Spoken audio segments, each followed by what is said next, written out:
speaker today is Dr. Brianna Migliore. Sorry, Brianna, if I messed that up.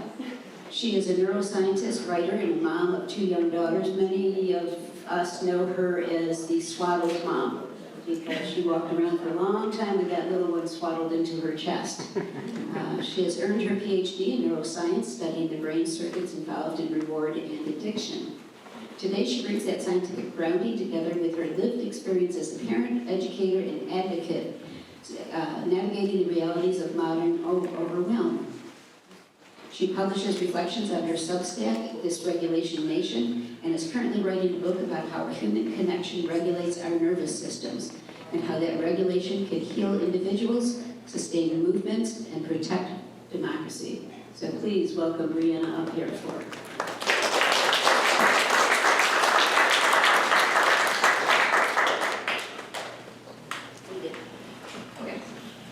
Good morning, everyone. It's true that this is a rare moment in time that I do not have a baby to scratch my chest, so I will enjoy that. So first of all, I just want to ask everyone, how are you all feeling lately? Stressed. Yeah, me too. What's that? Any other things? Starting to chill? With this new cycle? I have been feeling the same way. So what I want to start out with today is just maybe relaxing our shoulders a little bit. Just relax. Maybe put your feet flat on the floor. And we're going to take a few deep breaths together so that we can sort of settle down our nervous systems before we get into this. So I'm just going to have you take a deep breath in through your nose for a count of 4. We're going to hold it for a second. And then we're going to breathe out of our mouth for a count of 6. Ready? Great. In. 1, 2, 3, 4, hold. Out. 1, 2, 3, 4, 5, 6. Right. Feel a little bit better? Yeah. Okay, we're gonna do that one more time. All right. In. 1, 2, 3, 4. Hold. And out. 1, 2, 3, 4, 5, 6. Yeah, feels a little bit better at least, hopefully. It doesn't change what's happening out there, but we do have ways that we can regulate our nervous systems. So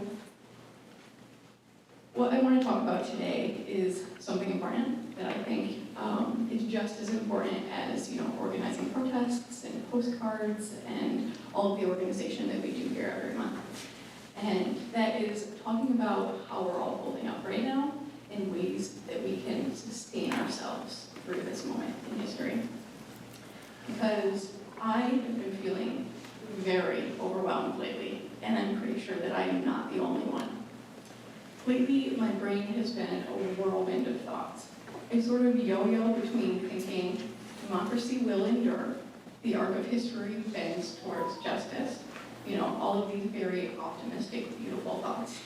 And then the next second, I am realizing that democracy is crumbling in front of us, and it feels like nobody is doing enough to stop it.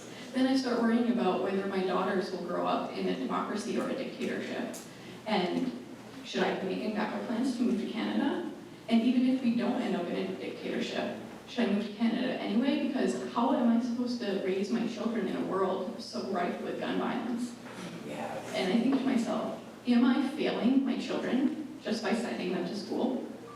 And then I start thinking about all of the anti-vaccine sentiment in our world right now, and particularly in our country. And I start thinking about how my youngest daughter isn't even old enough for her measles vaccine yet. And if there's an outbreak here, what do? Do I lock her up at home until she's old enough to get that vaccine?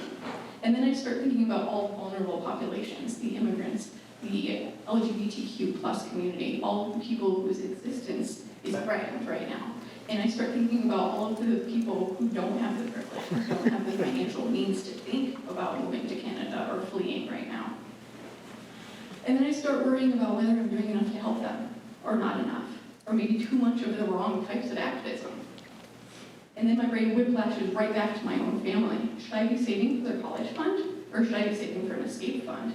And maybe I should be saving for bottled water and canned beans, because maybe it's not Canada, and maybe it's not college for them, maybe it's a civil war. And that's what my brain has been doing lately. And I of your brains have been doing similar things. And if you have not been feeling that way, then I would love for you to come talk to me after this, because I want to know all of your secrets. Now, I also want to pause for a moment and acknowledge something. I realize that I am one of the youngest people in this room, everyone. Many of you have lived through struggles and movements that I have only read about. So I'm not going to stand up here today and tell you that I have all of the answers, because I don't. And I'm not going to tell you that I have some secret formula to tell you exactly how we can get through this moment in history together, because I don't have that secret formula. But what I can offer is a little window into why our bodies are reacting the way they're reacting right now, and why this constant overwhelm is not just personal anxiety, but something that's part of something much bigger, and what tools we have to resist it. To understand that, we have to understand our biology. Our nervous systems were not built for a world like this. They evolved thousands of years ago for a very different environment. Back then, stress came in short and sharp bursts, like a storm rolling in, or a predator nearby, or some other danger that we needed to focus on for a matter of seconds or maybe minutes. And then it was over, and our bodies could rest and reset. But today, we live in a world of constant alarms. It's headline after headline, crisis after crisis after crisis after crisis. Our ancient biology is being asked to process a 24-hour fire hose of chaos. Our bodies are trying to do the job that they were built for, but they were not built for this. And sometimes it's not just headlines. Sometimes it's images and videos that we are exposed to that force trauma into our bodies. Last week, I was scrolling through social media, as one does these days, when a video popped up on my newsfeed. It showed Charlie Kirk being shot in the neck. It was a close-up video. It was graphic, absolutely horrific, and honestly, I just wanted to cry. I wish I could say that this is unusual, but it's not. The day before Charlie Kirk was shot, another video popped up on my newsfeed. This one showed 23-year-old Ukrainian refugee Irina Zavutska being stabbed to death on public transit in Charlotte. Once again, her gruesome death became something that millions of us witnessed secondhand through our screens. I wasn't there to witness these events in person, but my body reacted like I was.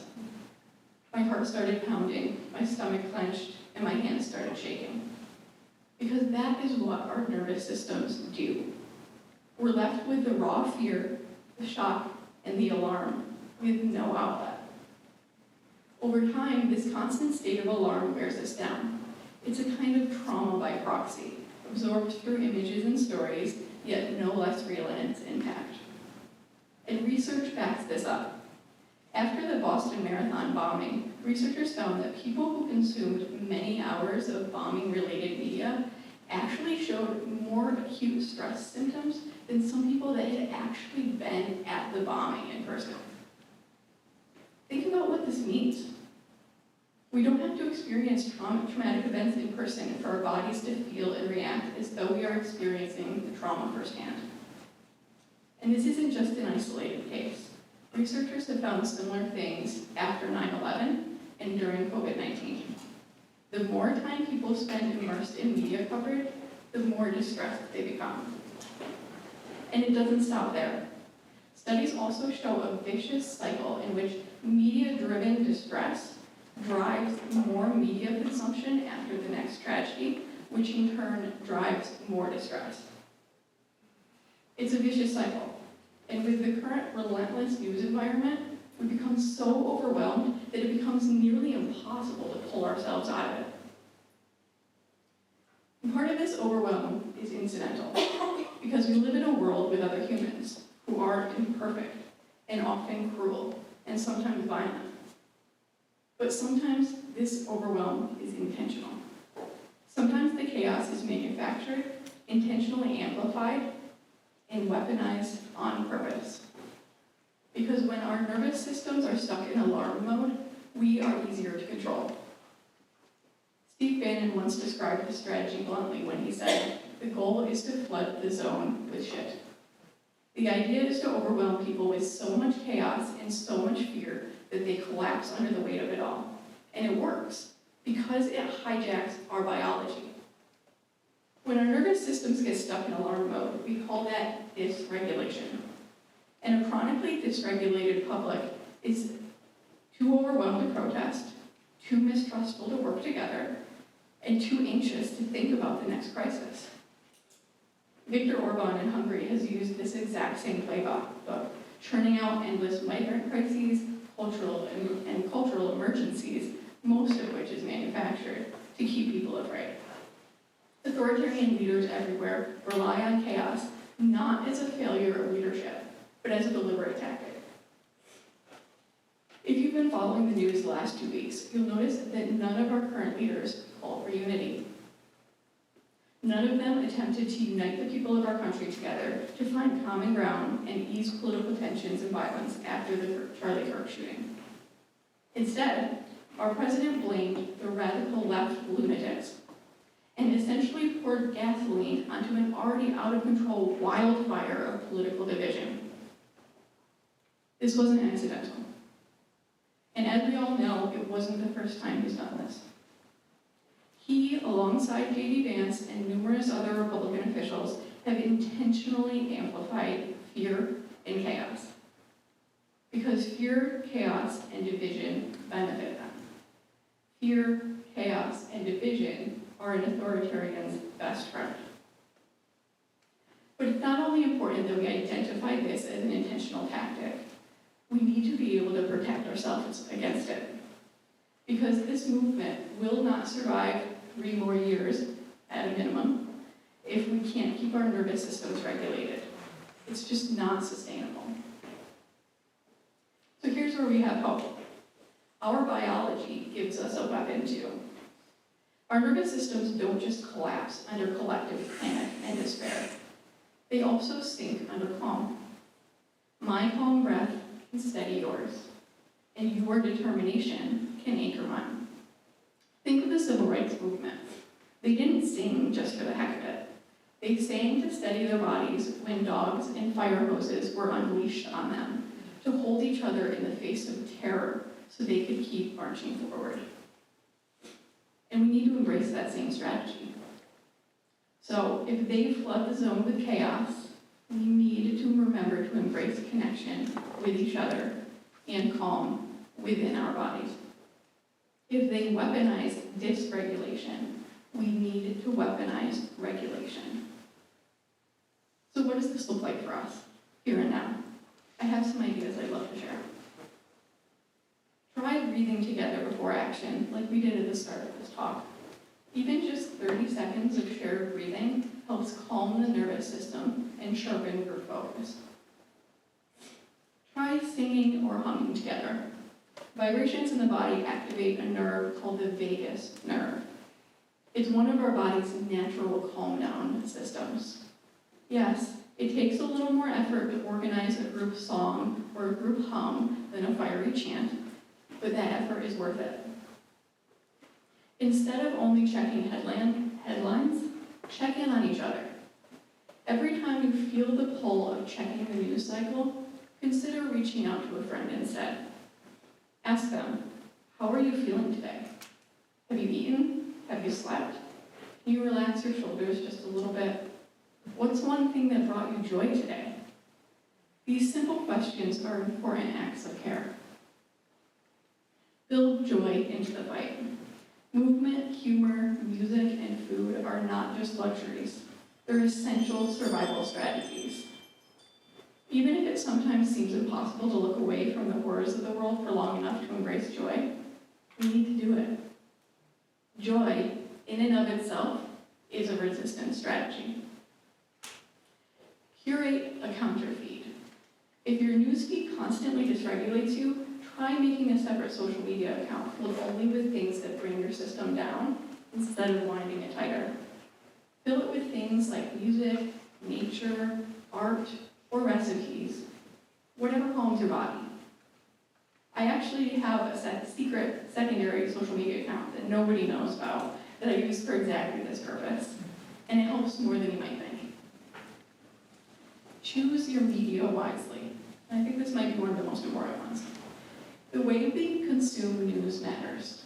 If we think of media as being along a spectrum of most dysregulating to least dysregulating, the reading tends to be the least dysregulating, followed by listening, followed by watching videos. Videos tend to be the hardest on the nervous system because it engages more senses, and because our nervous systems tend to mirror those that we see. So if you're feeling overwhelmed by the news cycle, try shifting more of your news diet towards reading, and try to engage in more long-form discourse spaces like Substack, instead of ones that promote endless doom scrolling. Log off entirely. If you're like me, you probably have a really hard time disconnecting from the news cycle. For some reason, my brain and body have this completely irrational belief that if I stop watching the news, the world will completely fall apart, or that I'm failing the world by looking away from its horrors. But we need to spend time away from the news cycle. I've personally decided to start doing media-free Sundays, which means no social media, no news on TV, nothing, for one entire day. And it helps a lot to have one full day where my nervous system is not constantly dysregulated by the news cycle. Lean on community. Whether your community includes activist groups, like the ones here today, or faith spaces, like the one that meets in this building every Sunday and happens to be my favorite community, or whether it is a choir, a sports team, or your neighbors. Our nervous systems regulate best in company. Let's keep holding each other up when we can't hold ourselves. And finally, don't underestimate the power of small actions. It's so easy to feel crushed by how big the problems are right now. But every protest, every postcard, every phone call, and every conversation matters. Small actions, repeated and multiplied across thousands of us, are how movements are built. These practices and strategies aren't just about feeling better. They're about sustaining ourselves so we can keep showing up.